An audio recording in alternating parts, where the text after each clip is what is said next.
Goeiedag, ek groet jou in die kosbare naam van Jesus Christus.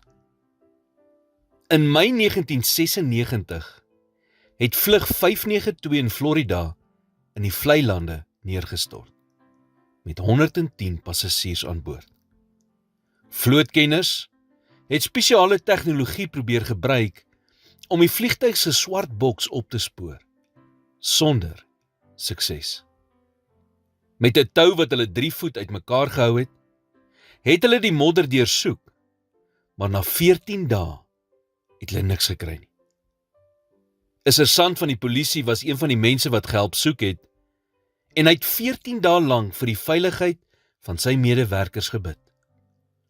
Maar op die 15de dag, toe hy 'n blaaskans geneem het hy skielik besef dat hy nie vir een van die belangrikste dinge gebid het nie, dat God hulle sal help om die swart boks te vind. Daarom het hy gebid en gevra dat God hulle sou lei. Die soektog hervat, en toe hy sy paal in die water steek, tref hy iets metaalagtigs. Hy het die voorwerp uit die modder getrek, en dit was die swart boks.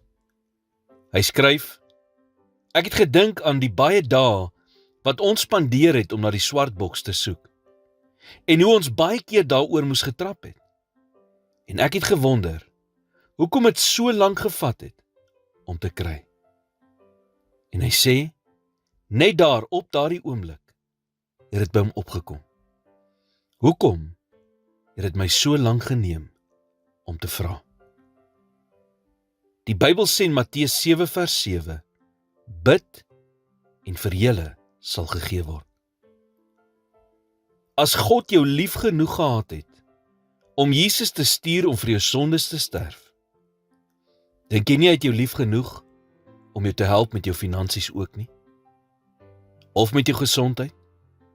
Of jou verhoudings? Of jou loopbaansbesluite? Daar is geen area in jou lewe wat God nie geïnteresseerd is nie. Hy weet reeds wat jy nodig het, maar hy wil steeds sê, jy moet hom daarvoor vra. Here, dit is nooit ons werk om te probeer vasstel hoe U gaan voorsien nie. Dis net ons werk om te vra. Help my om U met vrymoedigheid te nader. In Jesus naam bid ek dit. Amen.